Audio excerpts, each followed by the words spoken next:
խոսանք։ Ես ասում եմ, ես ձեզ հետ չեմ բանավիճի, ես ձեզ հետ պատերով կտամ, եւ այդտեղի ձեր քաղաքական դիակի մնացորդները դուրս կհանեն, իրեքիդ էլ վերաբերվում է, հերիքան ներվերներիս հետ խաղակ։ Ես ձեզ ոտի տակ կտամ, ոչ թե ձեզ հետ կբանավիճեմ։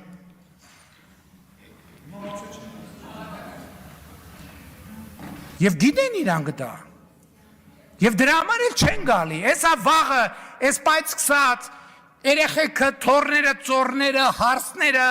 բաջանաղները, աներձակները, քենիները սկսվելու է։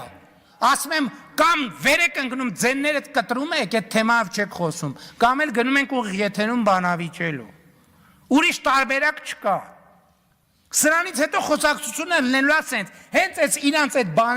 բանի շեստորկեքից մեկը ձեն հանեց, ասելու եմ ձեններդ կտրեք, գնացեք ձեր քաղաքական լիդերներին ասեք, բան ունեն ասելու, թողան խոսալու, գնում ենք ուղիղ եթերում խոսում ենք։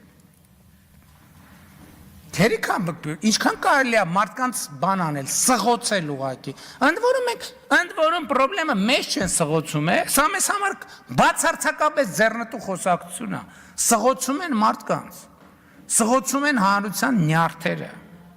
էս է խնդիրը, ասում եմ, սա մեզ համար քաղաքական ամենակոմֆորտ միջավայրն է, ասենք քաղաքական լիդերներ եւ քաղաքական ուժեր, որ ընդհանրապես բան չունեն ասելու, որևէ քաղաքական շանսից զուրկ է, ասենք միլիարդ էլ ծախսեն իրանց, ասենք գիտությունը չի կարա, էլի կարա ԴՆԹ անալիզ անի, բայց դինոզավրին չի կարա կենթանություն հաղորդի։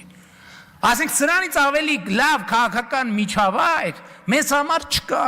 բայց իմ պրոբլեմն է նա, որ մարդկանց ժողովրդի ներվերի հետ են անդադ սղոցում։